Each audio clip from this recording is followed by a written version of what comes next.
এয়া বিশ্বজিৎ দাস তেওঁ ইতিমধ্যে 23খন ৰাজ্য ভ্ৰমণ কৰি আহিছে আৰু এতিয়া আমাৰ অসম পাইছে। অসমৰ এইটো বঙাইগাঁও জিলাৰ নোয়াপাৰা অতি সুন্দৰ প্ৰচেষ্টা।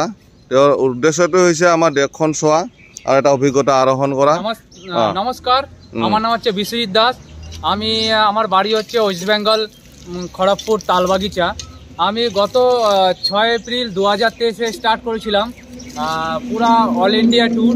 12টা জ্যোতির্লিঙ্গ 4 ধাম, 12টা জ্যোতির্লিঙ্গ কমপ্লিট হয়ে গেছে, 4 ধামও কমপ্লিট। আমি স্টার্ট করেছিলাম উড়িষ্যা, ছত্তিশগড়, অন্ধ্রপ্রদেশ, তেলেঙ্গানা, তামিলনাড়ু, কেরালা, কর্ণাটকা, গোয়া, মহারাষ্ট্র, মধ্যপ্রদেশ, গুজরাট, রাজস্থান, হরিয়ানা, দিল্লি, উত্তরপ্রদেশ, উত্তরাখণ্ড, হিমাচল প্রদেশ, পাঞ্জাব, জম্মু কাশ্মীর, বিহার, ঝাড়খণ্ড। এখন আমার 23টা রাজ্য হয়ে গেছে। এখন আমি কামাখ্যা মন্দিরে আসছি, গুয়াহাটি, আসাম।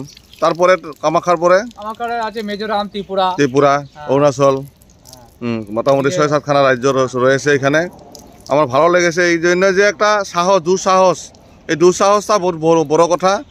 এটা নিয়ে আমরা অনেকে চর্চা করি না, কিন্তু উনি যে চর্চাটা করেছে যে নিজের দেশটাকে সাইকেলিং করে ভারতটাকে দেখুক, ভারতটাকে বুঝুক। ভারতে অনেক রকমের লোক পাওয়া যায়, বিভিন্ন জাতি ধর্মের লোক।